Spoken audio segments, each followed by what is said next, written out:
If you want your podcast to be longer, you better get a more comfortable chair. I know, I need some better chairs. This is a 45-minute podcast chair. Are you done? No. I had to take I can talk a little bit longer, but I had to take my wallet out because my leg was going to sleep. Do you want some more coffee? Kind of. All right, let's... Oh, ass. This chair's... Man.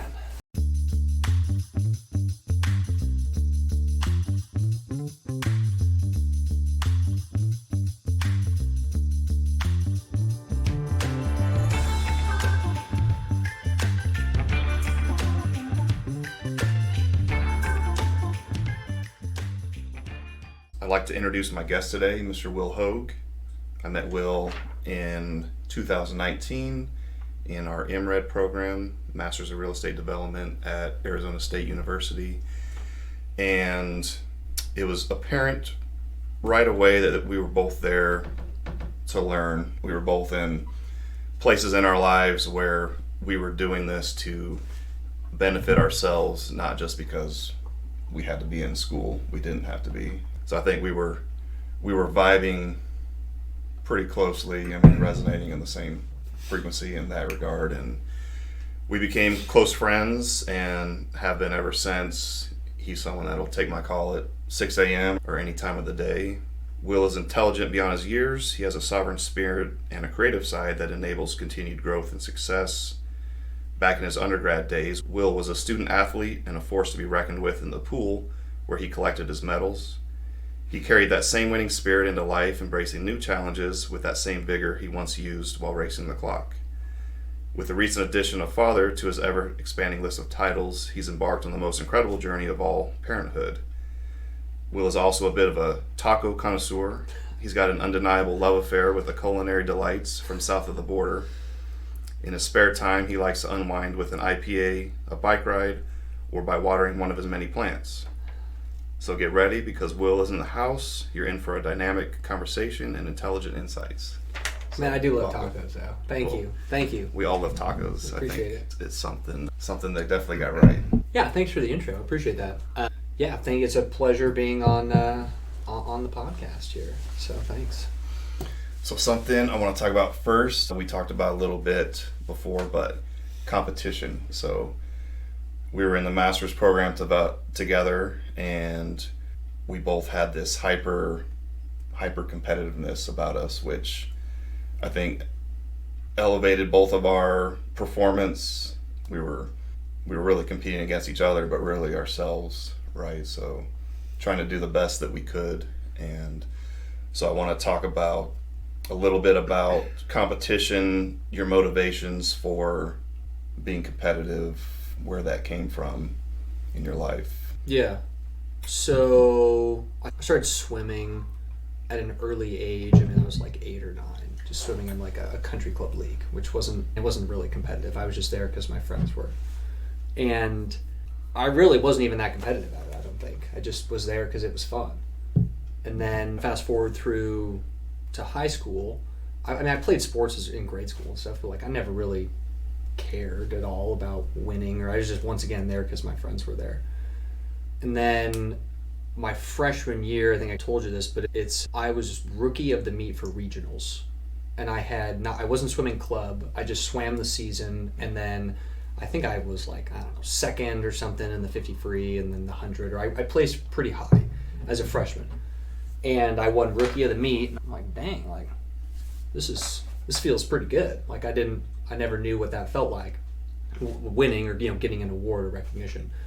And so then my sophomore year, I just tried, because I'm like, okay, if I did this last year, like not really trying, just participating, I feel like I have a natural skill here. I might as well try a little bit harder.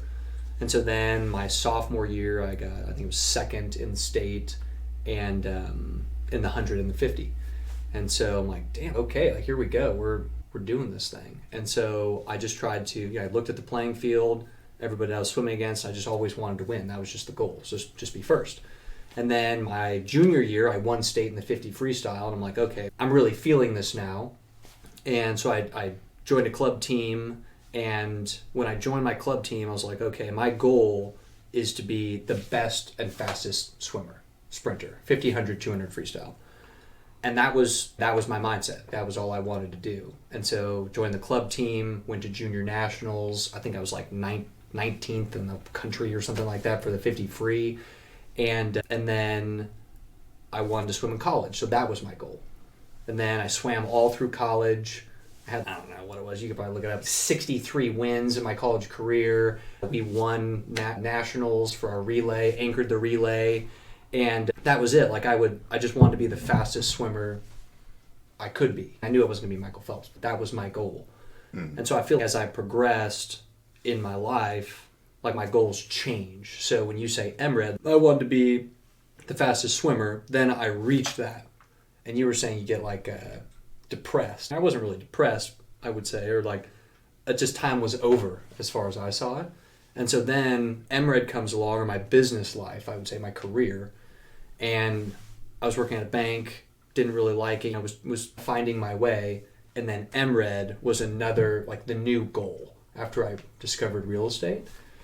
And then you come along and we're on Synthesis 2 or Synthesis 1 together, which is great, and then Synthesis 2, and then it becomes a competition all over again. I felt like I was like back in the pool. I'm like, well, shit, I gotta have the best Synthesis 2.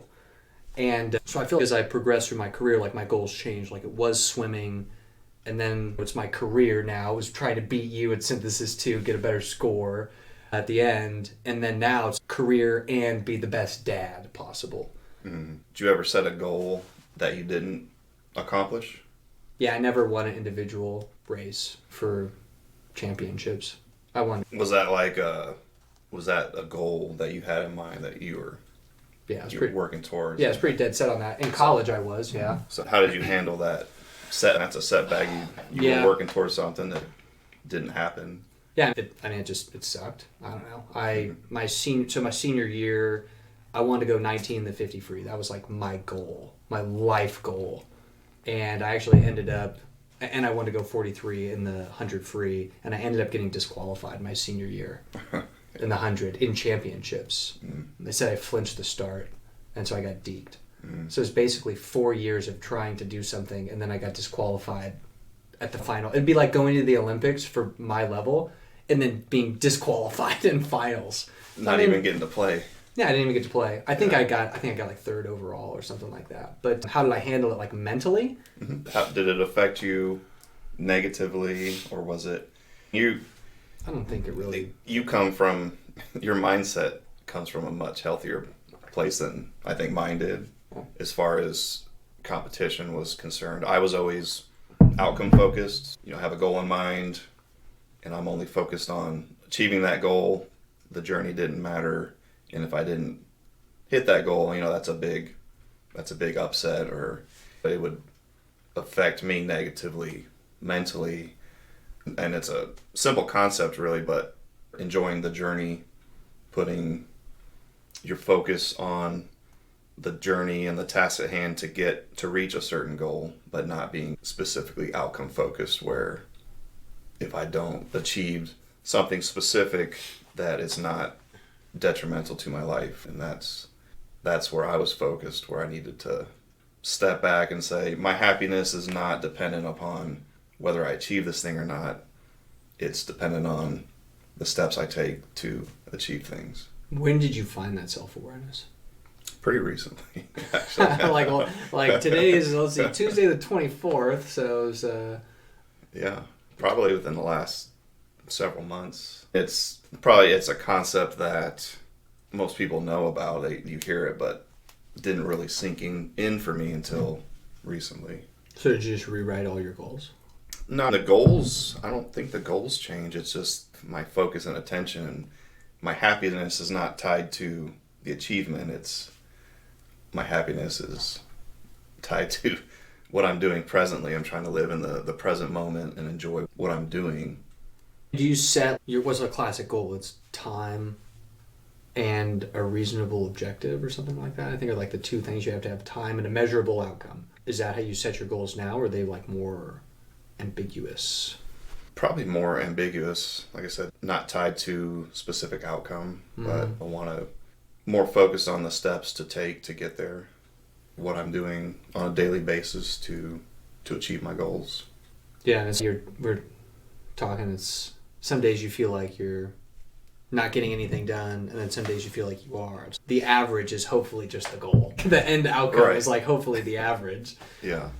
But yeah, that's and there's people out there that need to hear that as well. A good analogy is Michael Phelps, Olympic swimmer, terribly depressed after he achieved everything he worked for, and so many of us are just focused on that peak, hitting that, and not happy in our day-to-day lives on what we're doing to get there. Like, this thing is going to make me happy if I achieve it, or this thing is going to make me happy if I buy it, or if I make enough money to be able to afford this house, this will finally make me happy. And that's and like I said, you probably have lived your life in a healthier mindset of being happy with what you have currently than I think I was. But same thing goes for MRED. We both competed. We made each other better because of that. You beat me. Beat you once. I think you beat me the second time. I thought you beat me in synthesis 2. You beat me. In Synth 3, you won. We didn't win. Your team won. Yeah, our team won. Yeah. Yeah. But my point is, we made each other better. But because we were so hyper focused on winning, there was also some negativity that came out of. Yeah, I don't know what that was all about as far as the dynamic of that class goes, but yeah, that was probably could be some of it. Yeah, I think it was also the fact that we included everyone, regardless. I know that there was a dynamic as far as it was a little cliquey, and I don't know. I think that could have been maybe some of it too, as far as that goes. But yeah, I mean, it's interesting to see, like when the team's put together, like you said, how people interact like on a team. There seems like there's always one person that is the leader.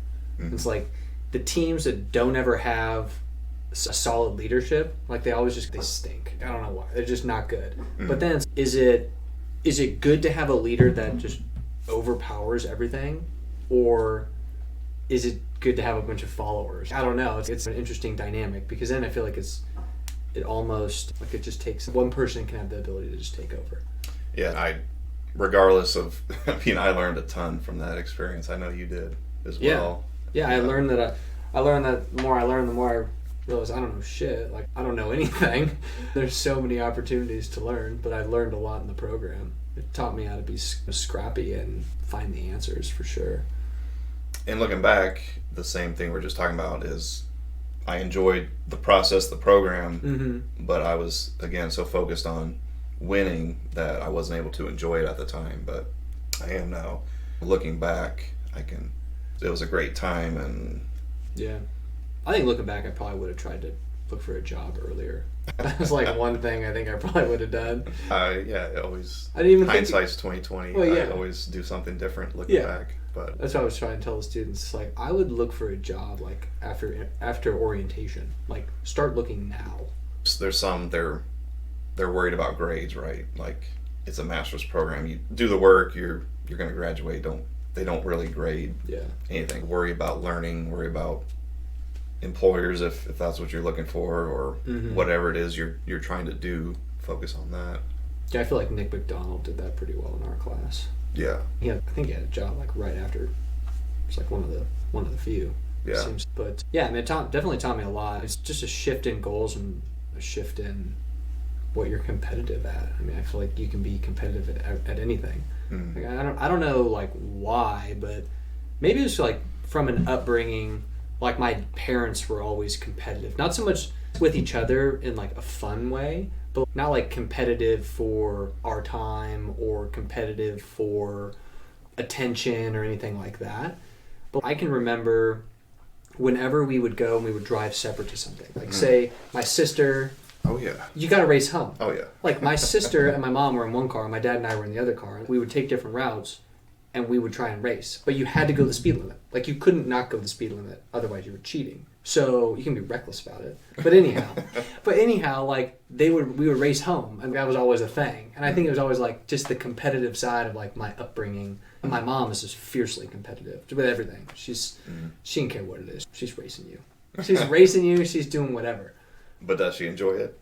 Yeah, she likes it. Yeah. Yeah. Like, you could be just driving down the road, and I can remember she's just, oh, let's race this car next to us. But then, we're just like going the same, like trying to hit the lights or whatever. Like just being silly about it. But it's not like it's, cutthroat. So, I don't know. I think it's just the upbringing and the way that my dad was a business owner. So he was pretty competitive. He had to be. Yeah. But yeah, it's like I was saying, learning, I guess, what I was focused on. Something you brought up. So the competitiveness for me growing up, it was like, that's how I got attention or love. So it was more conditional love based on how I performed. Competition, yeah. The outcome was really related to receiving love, if that makes sense. It does. And then, when then something else in life comes up, I'm working towards a goal, don't achieve that, it's related to... It's negative, yeah. Yeah, it's a hugely negative event in your life. And that's what I had to learn was, like I said, focus on the journey, that love is not dependent on outcomes. It's, at least unconditional love is not. It's conditional. Definitely is, and there'll be people out there that relate to that may not understand that's where their motivations are coming from for competition. Has it changed your parenting style? Understanding that? Mm-hmm. No. It's all conditional? No, mine's not. I know. Mine's not at all. We have a great relationship. Like, that's one thing. I think I'm doing that right, hopefully. When you have an example of an adverse, you have the hindsight to correct it. Yeah, do the opposite. Yeah. So. As far as goals go, like, how do you set up your goals? Are you thinking you have like short term, 5-year, 10-year, 20-year, 30-year? I mean, you're 40, so 70, you're probably, I don't even know where you're going to be, but 30-year, like, how do you set it up as far as over the time continuum? I start with the end in sight and work backwards. Like, for example, when I was around, say, 35, I made a goal to be independently wealthy by 45, where I didn't have to work. I set short-term goals to be able to reach that based on my finances and in line to make that happen. And you were a realtor at 35? No, I was in the Army at that time. When did you become a realtor? 2017. When I got out in 2017. Oh, you did? Yeah. Got into real estate, started selling homes, and then in 2019 is when we went to the MRED program.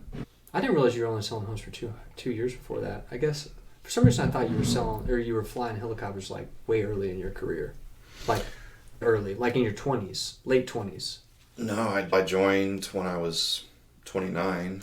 Oh, you did? Yeah. Oh shit! I didn't know. I guess I didn't realize that. I was in for 8 years. And oh wow! Okay.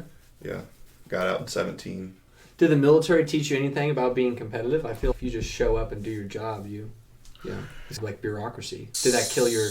No, I was always competitive with myself, and I wanted to be the best pilot I could be. Sure. There's different organizations within the military. The regular Army are going to be people that are... Some of them are just getting by, others are more competitive, and then there's special units where people are going to be high performers and highly competitive, and then there's units above that are also highly competitive that you don't even know about. So it's even crazier. There's definitely levels to it, but the regular Army, we would call it, or regular military, is just going to be full of just enlisted folks, of whoever can get in they're there for different reasons, different motivations, and I guess you can birds of a feather flock together, and you're like right. Just gravitate towards the more competitive folks. Or and most of those that got along with the best were folks that had come from the special ops community that had switched over to being a pilot, or those type of people that were higher performers. So as far as being regimented, I feel like your time in the service was probably pretty regimented. Have you just carried that on to your civilian life as far as time management and how you operate your day? Because I feel like you're really regimented. I feel like you wake up at 4:00, you go to the gym, you eat breakfast, you eat your coffee, or you drink your coffee, have your breakfast or whatever, and then you're like, boom, and then you go to bed 7. That's how perception is just reality for me, but that's my perception of you. So one, is that true? Or are you just lying to me that you're extremely diligent on your time. I'm just messing with you. But like, how do you plan out your day? It's certainly not true all the time. There's days I don't do what I'm planned on doing, or for whatever reason couldn't get to the gym, or got distracted and didn't get the work done that I wanted to do. But the discipline for me is just what I have to do to be able to get things done. I don't know about you. If I don't have tasks set up for the day ahead of time that I'm gonna do that day, I'm probably not gonna do it. Yeah, that's true. Yeah, similar with you, or yeah. I mean, I have to block out my time. Like, if I want to get anything done at work, like I use the Focus app or whatever it is on Microsoft Outlook, and it just automatically blocks out time for you, just based off of your reoccurring calendar events. And so, like, I'll have 2-hour blocks where, and actually I just realized this, that it fell off, my focus time did, because I started realizing, like, people were just throwing stuff on my calendar and I wasn't getting anything done. I'm like, oh my god, I have like back-to-back calls that were not even my choice, like they were just thrown on there. And then I'm finding like it's 5 o'clock, I'm like, holy smokes, like I didn't get any of my actual work done where I had to produce something. And I looked back at my calendar, god, it's because my focus is gone. And so when I have it blocked out and people use the scheduling assistant, like they can't see what I'm doing, but it's simply just focusing.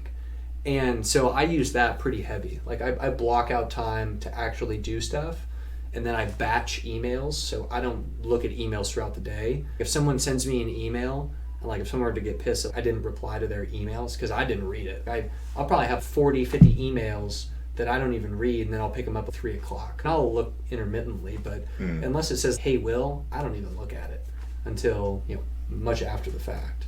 So I'm like, to be diligent, like I block out time. That's what I do. I mean, if I'm working on something, like I need to get like the Kids in Kegs invitation. Like Lauren wanted me to make that thing on PowerPoint. So I woke up, because Claire and Lauren usually wake up at like 6:15-ish, 6:15 to 7. So I know if I wake up at 5:15, I can have a solid hour to do whatever I need to do to get it done, because as soon as 8 o'clock hits, like I'm just inundated with calls, or people from the East Coast or whatever are calling me for work, and I'm not going to get anything done. That's how I do it. I know people usually associate the military with discipline. I can't give them credit, I don't think. That's not where mine came from. I think mine came from a fact of just enough experience that if I do the right things, that I will accomplish the things that I'm trying to do. Yeah. Not too long ago, put together kind of our family values, a framework by which I want to live my life. And that's cool. So I have six things I do daily that I know if I do those 6 things, I'll be on the right path. So you do them at the beginning of the day? Well, there's 3 in the morning, 3 at night, basically. That's cool. Workout is another one. I want to get the thoughts in my head on paper, or at least be able to think the thoughts through and get them out of my head so they're not running through my brain the whole day. Prepare is another one. So that's actually That's a hard one. It's one of the best ones, because it's don't think about, or don't make decisions when you don't have to, right? So I wake up at 4:30, I get dressed, I leave the house, and I don't have to think about anything because I've already prepared my clothes and my gym bag and everything I need. I don't have to prepare anything at that point or think. Then at night, there's read, meditate, and stretch. See, you're extremely diligent in what you're doing. You're structured as all hell.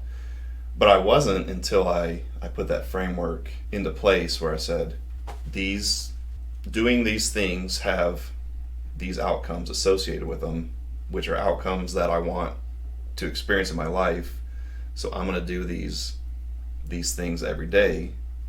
And why every day? Because we're limited on time and we only have so many days left. If I miss a workout, that's one workout less I get to do in my life and work on my body. Yeah. If I miss... Is that why you look so jacked?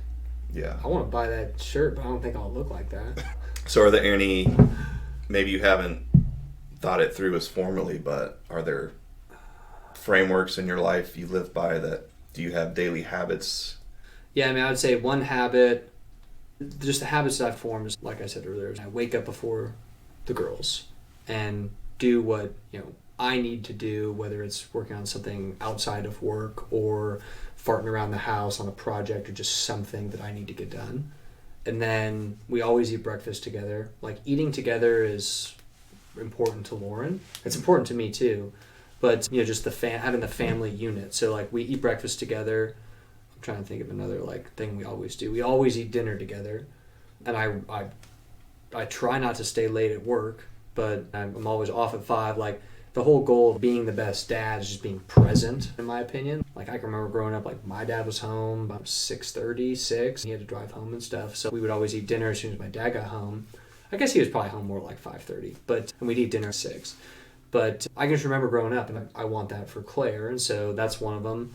Dude, I haven't been so bad as far as working out. I was just telling Lauren that, I need to get back. I was swimming every morning, or not every morning, every 3 days. I was swimming in the afternoon 3 days a week. Mm-hmm. And then it just goes back to not being able to manage your schedule.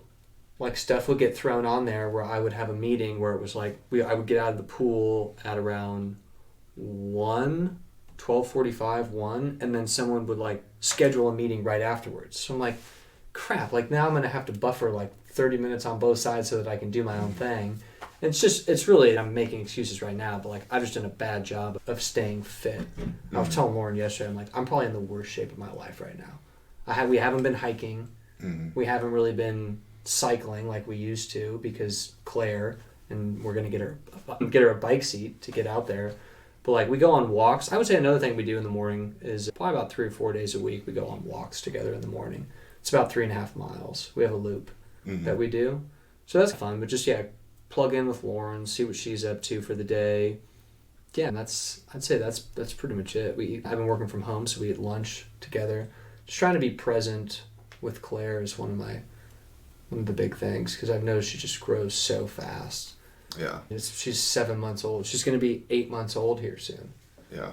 So I've just realized how quickly they grow up, so I want to be as present as possible during this time. And health for me is so important because I've had times where I was concerned about my health and that's all I could focus on, right? Mm-hmm. There's a saying that a healthy man wants 100 things and an unhealthy man only wants one, which is to be healthy because if your body is not healthy, that's all your mind can focus on, and you can't do anything else. You can't achieve, you don't have the motivation or the will to achieve anything else. So that's one reason why I focus on it so much, is because I want to be free to be able to do the things in my life and I want to be motivated to do those things. Yeah, to be in shape to do them. Are you still running? Not as much. Found something recently. Sandbag. So I've been walking a lot. Yeah. And it's just walking. I never did a lot of walking. I've always done running, but walking is great. It's good for your joints, muscle imbalances, your core. So anyway, I started walking with this 40-pound sandbag, and I put it on, I switch it between shoulders. Mm-hmm. When one gets tired, I switch it. Yeah. But it engages your core the entire time. Oh, dang. So it's incredible. I think it might be one of the most comprehensive, almost full body workouts you can do. It's funny you say that, because we have a lot in common, except I walk around with a 41-pound sandbag. Just kidding. No, I bet that's harder than hell. Yeah. I mean, so you just walk around with just lugging a sandbag? I go for an hour walk along the green belt. Dang, with a 40-pound sandbag? Mm-hmm. Why don't you just go get a job digging ditches or something? I'm telling you, I bet it's hard. It's a full body workout besides your chest. It works your legs, your shoulders, your back. Dang. But yeah. I might have to start walking with a sandbag. Where did you get this sandbag? Did you make it at Home Depot? Online. Yeah. You got it on the line. Sandbags.com? I think it's called Polyfit. And it's got an outer bag, and then the inner bag is what you put the sand in. So if you go buy a 50-pound bag from Home Depot and you pour it in there, it's dang. There was some left over, so it's somewhere around 40 pounds. Maybe it's a little more. I like the idea I don't know what you call it. I'm sure someone's got some name for it, but like when you can cheat activities by doing 2 of them at a time. So I don't just... Like the idea behind CrossFit or multi movements that work more than one muscle group. Right? Like where I'm walking with Lauren, but I'm also carrying a 40-pound sandbag that makes me stronger instead of just walking. Like I'm connecting with Lauren on one hand, which is what I want to do, Lauren and Claire, but then I'm like working out at the same time. Mm-hmm. Like I'm multitasking. I don't know what you call that, but this is, I guess, multitask, but you're like, you know, whether it's, I don't know, I can't think of another, that's called something, I can't remember what it was. Craig Coppola, the founder of Lee & Associates, talked to our ULI group, and he was saying that's what he does. He wants to watch this Netflix show, but he won't watch the Netflix show unless he's riding his bike. Unless he's doing something productive. Something productive. So it's, I can't remember what he called it, but anyhow, I'm like, damn, that's a pretty good idea. But I never thought about that as far as a sandbag goes. I didn't either. I just came across it because we redid our front yard, and I wanted some bigger rocks for the yard. So on my walks, I started picking up these like 50-pound rocks and carrying them. You're like, damn, this is hard. And it was a great workout. So I said, I'm just carrying rocks around. I'm going to get a sandbag. And dang. Or I'm going to find something for the weight, and that's what I found was the sandbag. I'm going to get a sandbag for our walks in the morning. It's one of the best workouts. I got to get. Send me that link. Can you send me that? Yeah, I got to do something because, man, I feel like crap. That's the thing that sucks. I sit in my chair. I'm pretty ergonomic in my chair, but I sit there. I'm like, ugh. After you get out of the pool, your lungs are just blown out. Like they feel so good. You feel like a noodle. Kind of have to go like hot bath, cold bath. You know, like how you do the whatever it's called, Jewish triathlon. But don't put that in. But after you do the cold plunge, and the sauna and stuff. But yeah, I just got to do something because I have not been like I tried to do. I shouldn't say I tried for about a month or so. I was doing like our dynamic workout, like the dynamic warm up that we used to do for swimming. Oh. Where like I'd wake up in the mornings and I was doing that, and then you like go down like you're. How do you describe it? It's like active motions, active stretches. So you're doing lunges and twisting, and then you're like going down and touching your ankle to stretch your hammies and that type of stuff. Mm-hmm. But then I'm like, I'm bored. I don't want to. I'm going to go and try and figure out this business plan. Because I'm thinking about stuff and I'm like, all right, I'm done with this. So if I could cheat and do it at the same time while walking with Claire and getting stronger, like that seems like a win-win. Well, multitasking. That's another thing I do while I'm walking is I listen to my podcasts. So, get an extra hour of education in while I'm doing that, killing a couple birds with one stone. You don't like birds? But yeah, it's great workout. Yeah, I gotta do something like that. Yeah, just trying to find like the life hacks of doing what you want to do and then and while doing what you need to do. It's like trying to figure that out. This is like you see all those crazy things where there's like an elevated desk with like a bike underneath it. It's like I don't treadmill. Yeah, treadmill. Like I couldn't do that. I'd be like going like this. I couldn't read anything. So it's like it's kind of the root of the gimmick is a good idea, but like those types of things are silly. But yeah, just trying to be as productive as possible with the amount of time that you have. Like I was telling you, I feel like my time is so limited. The busier I get, the less of my own time I have. And so it's like trying to maximize whatever I can do for that time. Mm-hmm. And then also not wake up at 4 a.m. and then go to bed at like midnight. I don't want to be up forever because then I just feel like crap all the time. But it's like trying to maximize the time I have. And I always thought that like when I was early in my career, I was in sales. And so I'd call somebody and then they'd never call me back. Well, it was because they didn't want to talk to me. Because they were busy and I served them like no purpose. So I've noticed, and I always said to myself, I'm never going to not call someone back. If someone calls me, if they're selling something or whatever, like I'm going to call them back. Mm. And I've always done that. Someone calls, not so much like your car insurance is expiring, like something like that. But if someone's calling me because they need something or have a question, like I've always called them back. Or even someone like selling something, like this engineer reached out to me and he was like, hey, I saw that you're on the Peoria Place as the developer. Like, I'd love to get in with Graystar.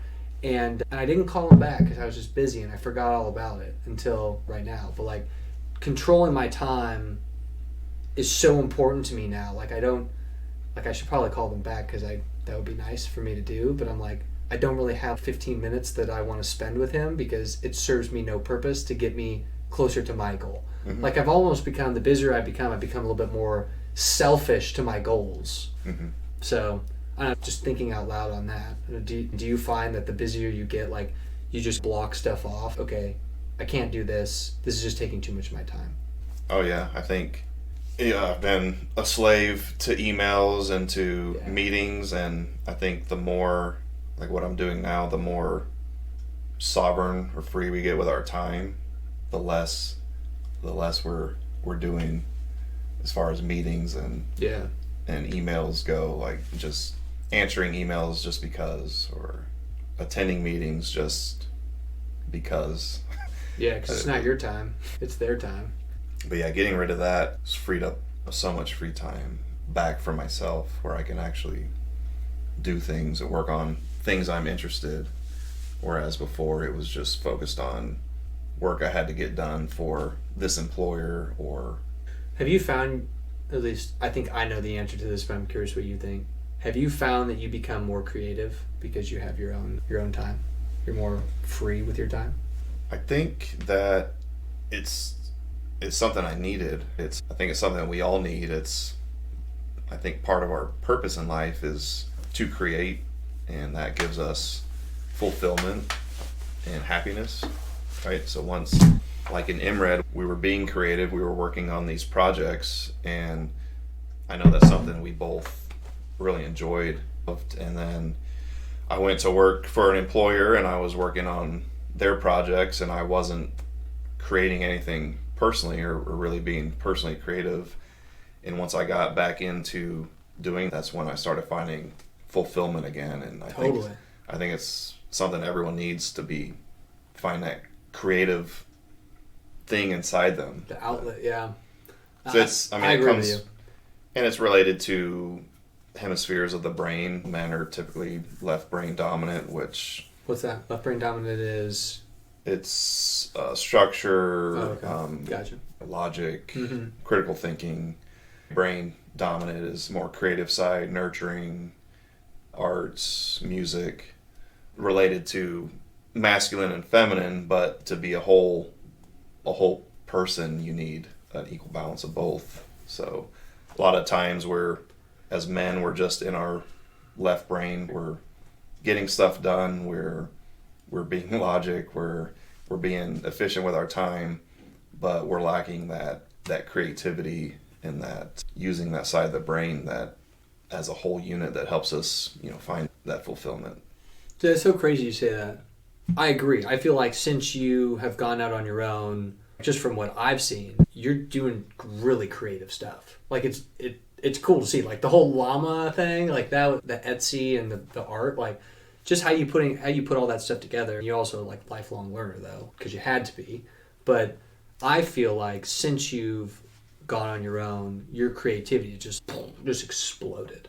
You also have more time to think about your own stuff and to do your own things. And like also with Lauren, like my wife, she was working FP&A, financial planning and analysis for Verit, and then she worked for a fund, real estate fund, and she was very left brain, you said, is less creative, is the more logic side. Mm-hmm. So she was like all left brain. But now, since she's become a mother and she hasn't worked, like she's making all of this stuff, like art projects, and she's her nurturing side come out. Yeah, I've never really seen that in her. Like I walk out in the studio the other day, and she was cutting out letters and she's made cards for people, like hand done cards for our friend's birthday. His name was Will's, and she like cuts it all out and like puts ribbon and curls the ribbon, does all this stuff. I'm like, dang, Lauren, I didn't know you were an artist like that. But it's crazy to think how other people have such an effect on which part of the brain you use or what you're doing because they control your time. But when you have your own free will, you can do, you have the creativity comes out.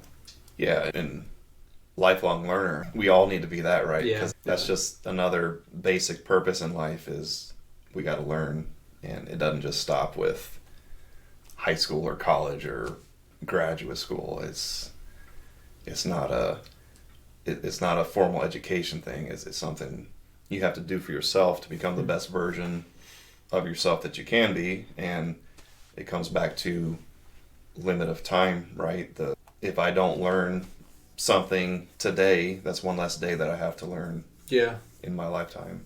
We were talking about creativity and employment, how it seems like when you were employed, you were on doing what someone else wanted you to do, and you were less creative. Same with Lauren. Like, she was doing what they wanted her to do, and she was less creative. Like, how do you think an employer, think of yourself, say you're hiring somebody, because creativity is it's what started all these companies in the first place. So how can a company or a person with employees like instill that culture while getting something done and then letting the person be creative? Like, what is that balance? It may be as simple as that employer genuinely being interested in that individual's personal growth and achievement. Because different situations, at least situations I've been in, felt like I was just there to produce something for this person that didn't care about me in one way or another. Whereas if I had, say, an employer that actually cared about me and my interests and in developing me as a professional and a person, that would have gone a long way to helping me find that fulfillment that I was looking for. Yeah, so someone that cares. Conditional love versus someone that cares. Yeah. Yeah, no, it's about the individual and not just that I'm hiring someone to get something done for me, and other than that, yeah. No, that's a good point. Yeah, I don't know. You just look at like how other professionals that are out there take the folks in our MRED. So, okay, where are they going? What are they doing? What are their employers doing for them to help them get to the next level? Mm-hmm. I feel like Mark and Wim and those guys in MRED, they actually care. Like the creativity is encouraged. Mm-hmm. But then you go out to the workforce, you're like in this incubator, in MRED, you're like in an incubator, you're insulated. And then you go out to the workforce and it's, no, like, we're not going to do a ground lease. Like, all we do is stamp out industrial buildings, like, bam, this is our buy box type of thing. So I guess you have to have some, And we're in an industry too where there's huge egos, right? Oh yeah. And then there are investors and stockholders, and whenever they're involved, humanity goes out the window. Like, it's the bottom returns, line. Returns and that's the bottom line, and that's what matters. And then humanity gets left out of the picture. Yeah.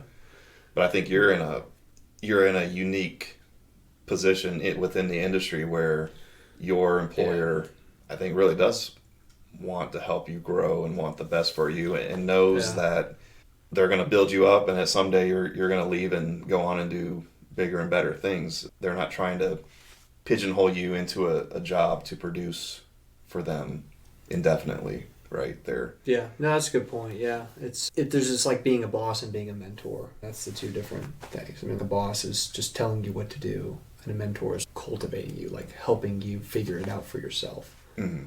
Yeah, it's interesting. Definitely, it just takes somebody just giving you a shot. Really, I feel like it goes back to the competition thing. If you can just prove that to other folks that you're gritty, and you'll succeed, like it's just because you won't give up. I feel like people are more apt to bring you around. Yeah. I don't know. I think that was how I looked at it in MRED, like you and I both did. If this is my peer group, and if I'm getting jobs against these people, I feel like if I'm the best of my peer group, I'll have more chance of getting a job than they will. Sure. But then when you think about it, you go back to the swimming, there's always someone faster than you. That was one thing I've learned about being in my current employer is like you go and you're like leveling up. If you're in MRED and say, yeah, great, you're the best in that class. Mm-hmm. And then you go and work for a large employer and you go and meet those folks. Those folks graduated from Harvard. Like, those folks are like international. Like, they're part of a family office, or their family has a family office. It's just you're like, oh man, these guys are good. Like, I got to be the best out of this group now. Yeah. And so you're like, it's like an onion. Like, as you're just going and leveling up and you're experiencing all these different cultures or these different groups, you're like, man, these guys are dynamic. Yeah. Like, it's just, there seems to be always someone better. So it's like, how do you cope with that? Like, that's... Yeah, what do you compare yourself to? Then you're just keeping up with the Joneses, or you're chasing, chasing something that's fleeting. That's what I struggle with. I'm like, man, okay, maybe I'm good. Like, I'm content. Yeah. Because I went to this thing in Dallas, and I'm talking to these guys, and yeah, they graduated from, one guy's a Harvard MBA, the other guy went to Yale, they went to Cornell, all of these Ivy League schools. And they're like, where did you go to school? And they all have their like Eton shirts, and everything's pressed, and they look like they just walked off of Wall Street. And I'm like, I went to South Dakota State. It's the Harvard of the Dakotas. And they're like, okay. I don't know. Yeah. It's just kind of, I guess I know. It's interesting, but we digress. But yeah, it's just trying to be content. Sometimes the competition's out the window, and you just got to be content. Yeah. You became a father recently. How has that affected you? Have you has anything come up that you didn't expect it would, or has it been what you expected it would be? It is much more fulfilling than I thought it was going to be. Did you have any expectations going in? Like, I know I think I always wanted to be a dad. Yeah. Yeah, like I wasn't sure for the longest time. But yeah, I think as long as I've known you, I've known that you wanted I wanted to be a family man. Big family. Yeah, I want a big family. I would say that being single is fun. Being a parent is satisfying. Like, my time management has gotten extremely better. People are always like, oh, your entire world is going to shift. It's going to be so different. And so I'm like, yeah, okay, whatever. But then once it happens, you're like, oh shit. Like, now I realize that maybe once I wanted a big house in PV or a nice truck or whatever, and now I want to buy a van so I can spend time with my family. Like, I'm just working for different things. Like, I would love to have a vacation house in Sandpoint, Idaho on the lake, so that my daughter and kids can ski and we can do all that and have family time, and then we can ski in the winters. Everything seems to be more geared towards, instead of like me going fast in a car as a single person picking up chicks, now I'm like focused on, not saying I was really focused on picking up chicks, but anyhow, like having fun. Now I'm focused on what can I do to better my kids' life, and give them more skills and teach them how to be a lifelong learner,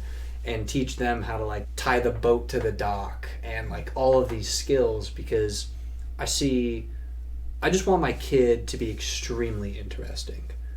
Say, oh yeah, I can, I don't know what the hell, like, oh yeah, my dad has a pilot's license and I could fly. Oh, you had a heart attack? Here, I'll get this plane down. I don't know, I just want my kids to have all of these skills that my parents taught me when I was growing up. Like, I've been to 49 states before I was like even 14.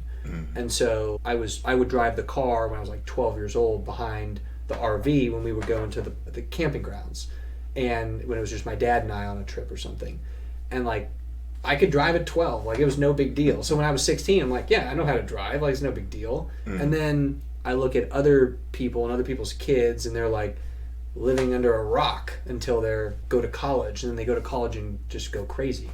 But yeah, I just want to teach my kids how to become extremely interesting, and working hard to do that. Would you say your parents taught you how to think, not what to think? Yeah, I feel like they were. I feel like they were probably not very demanding as far as you have to think these thoughts and do these things, where they let you become your own person. If you're not free to have your own thoughts, you're not free at all. I mean, and I grew up the same. It's similar, right? Very similar. Yeah. I wasn't free to have my own thoughts or do my own thing, and that's what I'm trying to teach my daughter, is basically teach her how to think for herself so she can make good decisions, not what to think. Teach a man to fish. Yeah, or a woman in this case. Person. Fish or person. But yeah, that's important. It's really important. like for you, I mean, it's probably similar. You probably have the best gauge on this as far as how you're raised, and then you have the hindsight now, and you could at least do something about it. Mm-hmm. But it's like having that self-reflection that's really the key. Mm-hmm. First part of fixing a problem is admitting that you have one, figuring it out. How have you consciously changed your parenting style? Like, I'm sure you just stopped dead in your tracks and be like, okay, this is how I want to do it, not that. Well, that's the thing.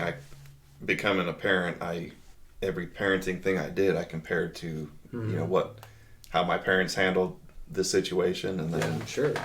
And that's where a lot of anger came from. I'd say, basically, it's through that filter of, I want her to learn how to make good decisions for herself, and you do that by gathering information, synthesizing it, and thinking of an action, and then trying that action, seeing if you get the outcome that you're trying to get, and if not, then think it through again, try something different. Looking at things from as many different perspectives as possible is one of those things I'm trying to teach her. Instead of just going with emotion or just making a decision. Or telling her what to do. I'm trying to get her to figure it out for herself. I bet that's hard. I mean, you're 8 years ahead of me? 9 years ahead of me as far as kids go? How old is she? 6. She's 6? Oh, dang. I thought she was 8. Anyhow, yes, you're dealing with entirely different things than I am. Like, I can't tell Claire, like, Claire, think about that. Well, yeah, age appropriate, right? I know, but yeah, at least now, hearing what you're saying, it's like now you can gear up towards that. Mm-hmm. 'Cause, I mean, the first years of kids' life are extremely important as far as that goes. And obviously there's certain things like that she does where I have to be like, no, we're not doing that just because that's what you want to do. Like, I have to teach her those lessons. But when it's something that I can let her think through and make a decision on her own, that's what I'm push her towards. So if she cracks a beer, you don't say no. You just say no, don't have 6 because you have to go to school in the morning and you'll feel bad. Exactly. But the outcomes of that parenting have been positive. Yeah. Right? So, yeah, she's real good. Yeah. I bet that's one thing that I'm excited. I'm excited to see Claire like blossom, really come into her own, get a sense of humor, start talking. Have you seen that meme? Or it's not a meme, it's a video where the mom says, honey, does this shirt make me look fat? And then the kid goes, Mom, you are fat. Like, just like that type of stuff. Kids are honest. Yeah, it's like, I don't know, like I'm just excited to, I'm sure that's going to come back to bite me in the butt, but just excited for that like phase. Because I see it with you guys, see it with my sister's kids, my nieces and nephew. Mm-hmm. They're hilarious. I don't know. It's just fun. I don't know what you would do being a single person with no kids. Like, Laura and I were talking about that. Like, what a lonely existence. Mm-hmm. I don't know. Yeah. What are you going to do when you're all old? Yeah, you might regret it then. I guess you don't miss what you don't have in the present sometimes. But Yeah. you don't know any different. Yeah. But yeah, it's, for me, one of the most fulfilling things was becoming a parent, and then having those good experiences where I was actually scared to become a parent because I didn't want to mess up my kid based on things that were messed up with me. Yeah, I mean, gotta figure it out, and that's what you've done a good job at. Yeah, I saw a meme the other day. I think it said something like, heal yourself before you have kids so that your kids don't have to heal from you. Something to the effect of that, which is... Yeah. Because we get that programming and we act on how we're programmed, and we just, if we're not aware of that, we pass that down generation from generation, and nothing changes until someone recognizes it and does something about it. And it's just a self-awareness of the whole thing. Like, how, outside of somebody telling you, making that switch to be self-aware. Like, that's... Where does that come from? Where does that come from? Yeah, I guess that's the question. It's not like you can just tell somebody, do you not see this? Are you crazy? And then they get all defensive. Oh, no, like, it's not me. I could never do that. Like, how do you help someone become self-aware?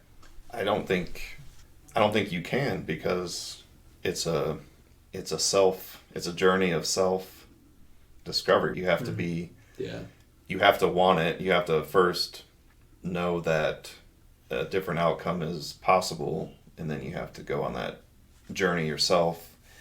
If you try to force it, that's where, like, you can try to force the right things on people, but by doing that, you can traumatize them, and it'll never get to them. Yeah. So it has to be I think it's a journey of self-discovery. Yeah, it's wild. But where that comes from, I don't know. I want to be the best version of myself, so I started looking, and then I started finding answers because I was looking. Like, seek and you shall find, right? Yeah. But most people aren't seeking. They're not finding answers if they're not looking. What do you think is the importance or unimportance of religion in a family, regardless of the religion? Like, my parents, my family were Catholic. Like, we were never, like, told, you have to be Catholic. This is it. Like, everyone else is wrong. What do you think as far as the religion goes in family? I guess there's fanatics and everything, but I feel like religion seems to be... I think you already said it. It comes down to the forcefulness of the demanding, you will think this and you will do this, compared to a nice framework to live your life by. Yeah. But your parents weren't demanding that you believed certain things, right? You were free to believe what you were going to believe and not believe. Yeah. I guess it just comes down to the force. Growing up, I wasn't free. I didn't have that freedom, so that was very traumatizing to me, because I'm a sovereign person. Like, I'm my own person. I think for myself. I do what I want. But up your own ass. But someone like you, that wasn't forced on. You can have that relationship with someone who is Catholic, who you might not believe all of the dogma within the Catholic religion, but you can still have a positive relationship with your parents who are Catholic. Yeah. It's just interesting. It always seems religion can be like the mechanism for control. Oh, absolutely. I think religion's the commercialization of spirituality. Religion's great. There's tons of great things in all religions. Teach a man to fish. There you go. That's from the Bible. Yeah. Tons of great things, but it's not all encompassing, and it was used for power and control and manipulation, and it is pretty crazy. I mean, even what's going on in Israel right now. I'm like, man, it just seems, I love my religion and stuff, but geez, it just seems, regardless of what the religion is, it's always like conflict. I wonder why that is. Because it's spirituality that's been manipulated by man to serve their purposes. It's not about, I don't think religious fanatics, let's say a religiously fanatic terrorist, it's not about, is it really about the religion, or is it about the control and the power? And I don't know. I don't know very many of them. I'll have to ask one next time I see it, though. But yeah, I think you're right. I think when it comes to that stuff, you gotta be the light. Let people see how you're living your life, and let them come to you and ask questions. They're curious about it, but can't force beliefs on people. Yeah. That is so off-putting, regardless of what it is, religion or just whatever, when someone's just super in your face about stuff, whether it's politics, religion, it drives me crazy.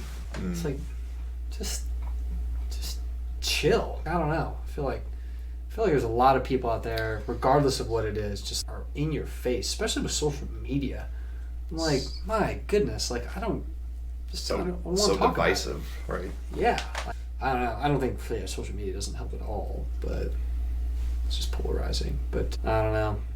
If you want your podcast to be longer, you better get a more comfortable chair.